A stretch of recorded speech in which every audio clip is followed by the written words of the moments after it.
ಕೂಡ ಬುದ್ಧಿ ಕಲಿಯದ reels star ಕಂತೆ ಕಂತೆ ನೋಟನ್ನ ಹಿಡಿದುಕೊಂಡು ರೀಲ್ಸ್ ಮಾಡಿ ಬಿಲ್ಡಪ್ ಕೊಡ್ತಾ ಇದ್ದಾನೆ. ಫಾಲೋ ಮಾಡಿದವರಿಗೆ ದುಡ್ಡು ಕೊಡೋದಾಗಿ ಹೇಳಿಕೆ ಕೊಟ್ಟಿದ್ದಾನೆ. ಇನ್ಸ್ಟಾಗ್ರಾಮ್ನಲ್ಲಿ ಸ್ಟೋರಿ ಅಪ್ಲೋಡ್ ಮಾಡಿ ಬಿಲ್ಡಪ್. ಈ ರೀತಿ ಸಾರ್ವಜನಿಕವಾಗಿ ತನ್ನ ಸಂಪತ್ತಿನ ಪ್ರದರ್ಶನ ಮಾಡಲಿಕ್ಕೆ ಅವಕಾಶ ಇಲ್ಲ. ತನ್ನ ಬಳಿ ಎಷ್ಟು ಹಣ ಇದೆ ಅಂತ ಹೇಳಿ ತೋರಿಸಿಕೊಡುವ ಪ್ರಯತ್ನದಲ್ಲಿ ಕಾನೂನನ್ನು ಉಲ್ಲಂಘನೆ ಮಾಡ್ತೀನಿ ನಮ್ಮ ಕಿಂಚಿತ್ತು ಅರಿವು ಅವನಿಗಿಲ್ಲ ಅಂತ ಕಾಣಿಸುತ್ತೆ. ದುಡ್ಡು ತಗೊಂಡು ಜಾಲಿ ಮಾಡಿ ಅಂತ ದುಡ್ಡು ಎಸೆದು ಅರುಣ್ ಕಟಾರೆ ಈ ರೀತಿಯ ಬಿಲ್ಡಪ್ ರೀಲ್ಸ್ ಮಾಡಿರುವಂಥದ್ದು. ಚಿತ್ರದುರ್ಗ ಮೂಲದ ಅರುಣ್ ಕಟಾರೆಯಿಂದ ಪೋಸ್ಟ್.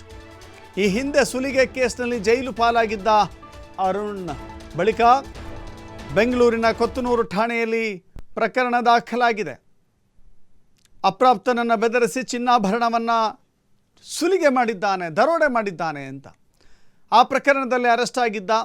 ಜಾಮೀನಿನ ಮೇಲೆ ಹೊರಬಂದ ಬಳಿಕ ಮತ್ತೆ ವಂಚನೆ ಕೇಸ್ ದಾಖಲಾಗಿತ್ತು. ಬಳಿಕ ರೀಲ್ಸ್ಗಾಗಿ ಗನ್ ಹಿಡಿದು ಜೈಲು ಪಾಲಾಗಿದ್ದ. ಈಗ ಮತ್ತೆ ವೈರಲ್ ಆಗ್ತಾ ಇರುವ ಅರುಣ್ ಕಟಾರೆಯ ಪೋಸ್ಟ್.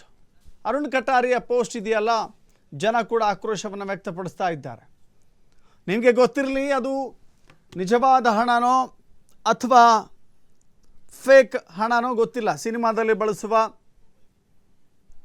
ಡೂಪ್ಲಿಕೇಟ್ ಮನಿನೋ ಗೊತ್ತಿಲ್ಲ. ಬಟ್ ಹೀಗೆ ಸಾರ್ವಜನಿಕವಾಗಿ ಹಣವನ್ನು, ನಿಜವಾದ ಹಣವನ್ನು ಇಟ್ಟುಕೊಂಡು ಹೋಗ್ಲಿಕ್ಕೆ ಸಾಧ್ಯವೇ ಇಲ್ಲ.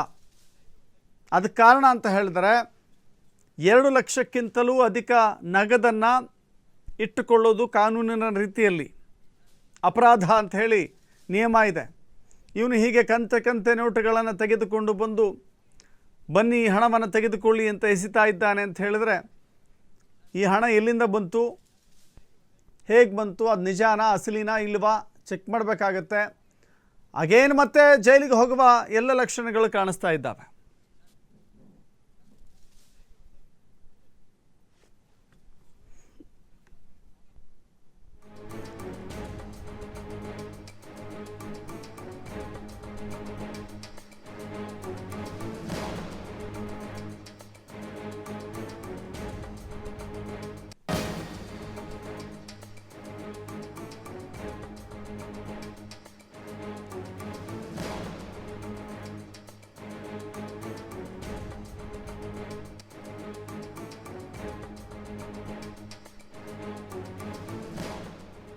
ಮತ್ತಷ್ಟು ಮಾಹಿತಿ ನಮ್ಮ ಪ್ರತಿನಿಧಿ ಸಂತೋಷ್ ಪಟೇಲ್ ಇರ್ತಾರೆ. ಸಂತೋಷ, ಜೈಲು ಇವನಿಗೇನು ಹೊಸ್ತಲ್ಲ, ಬೇರೆ ಬೇರೆ ಕಾರಣಗಳಿಂದ ಜೈಲಿಗೆ ಹೋಗಿ ಬಂದಿದ್ದಾನೆ.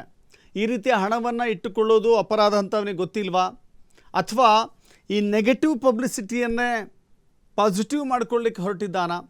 ಈ ಹಿಂದೆ ಗನ್ ಹಿಡ್ಕೊಂಡು ಮತ್ತೊಂದೋ ಮಗದೊಂದೋ ಮಾಡಿ ಜೈಲಿಗೆ ಹೋಗಿ ಬಂದವನು ಬೇರೆ. ಈ ಕಥೆ ಏನು? ಅಸಲಿ ನೋಟುಗಳ ಪೊಲೀಸರು ವೆರಿಫೈ ಮಾಡ್ತಾ ಇದ್ದಾರಾ? ದಶರಥ್, ಏನು ಈ ಹಿಂದೆ ಕೂಡ ಈತ ಇದೇ ರೀತಿಯಾಗಿ ರೀಲ್ಸ್ ಗಳನ್ನ ಮಾಡಿ ಕಾನೂನುಗಳನ್ನ ಉಲ್ಲಂಘನೆ ಮಾಡಿದ ಈತ ಈ ಹಿಂದೆ ಕೂಡ ಬಂಧನಕ್ಕೊಳಗಾಗಿ ಜೈಲಿಗೂ ಕೂಡ ಹೋಗಿದ್ದ. ಸೊ ಇತ್ತೀಚೆಗೆ ಗನ್ನನ್ನ ಇಟ್ಕೊಂಡು ರೀಲ್ಸ್ ಮಾಡುವ ಮುಖಾಂತರ ಈತ ಕೊತ್ನೂರು ಪೊಲೀಸರು ಏನೋ ಈತನ ಬಂಧನ ಮಾಡಿದ್ರು. ಸಾರ್ವಜನಿಕ ಪ್ರದೇಶಗಳಲ್ಲಿ ಏನು ಅವರ ನೆಮ್ಮದಿಯನ್ನ ಹಾಳು ಮಾಡಿದ್ದು ಮತ್ತು ಅವರಿಗೆ ಭಯವನ್ನು ಉಂಟು ಮಾಡಿದ್ದು ಅನ್ನೋ ಕಾರಣಕ್ಕಾಗಿ ಈತನ ಬಂಧನವನ್ನ ಮಾಡಿದ್ರು. ಸೊ ಇದರ ಬೆನ್ನಲ್ಲಿಗೆ ಪುನಃ ಕಂತೆ ನೋಟುಗಳನ್ನ ಇಟ್ಕೊಂಡಿರುವಂತ ಈತ ಸೋಷಿಯಲ್ ಮೀಡಿಯಾದಲ್ಲಿ ಹಣಗಳನ್ನ ಎಸೆಯುವಂತದ್ದು. ನನ್ನನ್ನ ಯಾರು ಫಾಲೋ ಮಾಡ್ತಾರೆ, ನನ್ನ ರೀಲ್ಸ್ ಗಳನ್ನ ಯಾರು ಲೈಕ್ ಮಾಡ್ತಾರೆ ಅಂತವ್ರು ಬನ್ರಿ, ಹಣ ತಗೊಳ್ರಿ, ಜಾಲಿ ಮಾಡಿ ಅಂತೇಳಿ ಡೈಲಾಗ್ ಗಳನ್ನ ಹೊಡ್ಕೊಂಡು ಈಗ ಸೋಷಿಯಲ್ ಮೀಡಿಯಾದಲ್ಲಿ ಈತ ಹಣದ ಕಂತೆಗಳನ್ನ ಎಸೆತಾ ಇರುವಂತದ್ದು. ಇದು ಹಲವು ಅನುಮಾನಗಳಿಗೆ ಎಡೆ ಮಾಡಿಕೊಡ್ತಾ ಇರುವಂತದ್ದು. ಮತ್ತು ಅದ್ರ ಜೊತೆಗೆ ಹಣ ಎಲ್ಲಿಂದ ಬಂತು ಅನ್ನೋದು ಪ್ರಮುಖವಾಗುತ್ತೆ. ಈತನ ಬಿಸ್ನೆಸ್ ಏನು, ಯಾವ ರೀತಿಯಾಗಿ ಹಣ, ಈ ರೀತಿಯಾಗಿ ಹಣದ ಆಮಿಷಗಳನ್ನ ಕೊಡ್ಲಿಕ್ಕೆ ಕಾರಣ ಏನು, ಮತ್ತೆ ಈ ರೀತಿಯಾಗಿ ಸೋಷಿಯಲ್ ಮೀಡಿಯಾದಲ್ಲಿ ಹಣವನ್ನ ಕಂತಾಗಿ ಇಟ್ಕೊಂಡು ಈ ರೀತಿಯಾಗಿ ಮಾಡೋದ್ರಿಂದ ಈ ಮುಂದೊಂದು ದಿನ ಆತನಿಗೂ ಕೂಡ ಸಮಸ್ಯೆ ಆಗ್ಬೋದು, ಕಳ್ಳತನಗಳಾಗ್ಬೋದು, ಆತನ ಮೇಲೆ ಹಲ್ಲೆಗಳಾಗ್ಬೋದು, ರಾಬರಿಗಳಾಗ್ಬೋದು. ಈಗ 108 ಸಮಸ್ಯೆಗಳಿರುತ್ತೆ. ಇದು ಕಾನೂನು ಸುವ್ಯವಸ್ಥೆಯನ್ನ ಹಾಳು ಮಾಡುವ ನಿಟ್ಟಿನಲ್ಲಿರುತ್ತೆ. ಈ ಕಾರಣಕ್ಕಾಗಿ ಪೊಲೀಸರು ಈತನ ವಿರುದ್ಧ ಶಿಸ್ತು ಕ್ರಮವನ್ನ ಕೈಗೊಳ್ಳಿಕ್ಕೆ ಮುಂದಾಗಿದ್ರೆ ಅನ್ನೋ ಮಾಹಿತಿ ಲಭ್ಯವಾಗ್ತಾ ಇರುವಂತದ್ದು. ಆದ್ರೆ ಈತ 3 ಬಾರಿ ಜೈಲಿಗೆ ಹೋಗಿ ಬಂದ್ರು ಕೂಡ ಬುದ್ಧಿ ಮಾತ್ರ ಕಲ್ತಿಲ್ಲ. ಇನ್ನಾದ್ರೂ ಈತನಿಗೆ ಪೊಲೀಸರು ಸರಿಯಾದ ರೀತಿಯಲ್ಲಿ ಬುದ್ಧಿಯನ್ನ ಕಳಿಸ್ತಾರೆ ಅನ್ನೋದನ್ನ ಕಾಯ್ದು ನೋಡ್ಬೇಕಾಗುತ್ತೆ. ದಶರಥ್, ಥ್ಯಾಂಕ್ ಯು ಸಂತೋಷ್ ನಿಮ್ಮೆಲ್ಲ ಮಾಹಿತಿಗೆ.